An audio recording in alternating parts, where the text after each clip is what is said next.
మహావిష్ణువును ప్రార్థిస్తే వెనకాల లక్ష్మీదేవి వచ్చిందంటే అర్థం ఏమిటండి? ఊళ్ళోకి వెళ్ళి దేవుడికి దండం పెట్టాలమ్మా, పెట్టి ఏం కోరాలో తెలుసు, నాకు తెలియదు, నన్ను కాపాడు, అదే కోర.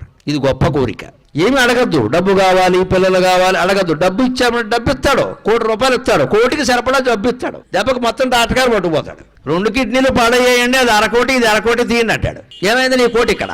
కోటి అడగడం కంటే కిడ్నీ అడగడం మంచిది కదా. పోనీ కిడ్నీ అడిగాడు విష్ణుమూర్తిని, కిడ్నీ ఇస్తాడు. ఇవన్నీ బాగానే ఉన్నాయనుకో, కరోనా వచ్చింది అంటారు, మొత్తం వ్యాధి నిరోధక శక్తి పోయింది, అది ఎవడిస్తాడు? అందుకే భగవంతుడిని ఏది అడగకూడదు. ఏదైనా అడిగితే అదే ఇస్తాడు. ఏమీ అడగకపోతే అన్నీ ఇస్తాడమ్మా, అది దైవ కరుణ. ఏమీ అడగకపోతే అన్నీ ఇస్తాడు. ఏది తెలివైన పనో మీరే ఆలోచించుకోండి. నిజానికి నాకు తెలియదు, నన్ను కాపాడు కూడా అక్కర్లేదు, అదే ఆయనకి తెలుసు. ఏదో మనస్సులో భయం ఉంటుంది కదా కొంచెం, అందుకని పరమాత్మ ఏం అడగాలో నాకేం తెలియదే, నన్ను కాపాడు అంటే వెనకాల సుదర్శన చక్రం పెట్టి మన కాపాడదు. ఆయన ప్రార్థిస్తే ఆయన వెనకాల లక్ష్మీదేవి వచ్చిందంటే అర్థం ఏంటంటే భగవంతుడిని ప్రార్థన చేస్తే డబ్బులు అవే వస్తాయి. మళ్ళీ డబ్బులు మనం వేరే అడగక్కర్లేదు.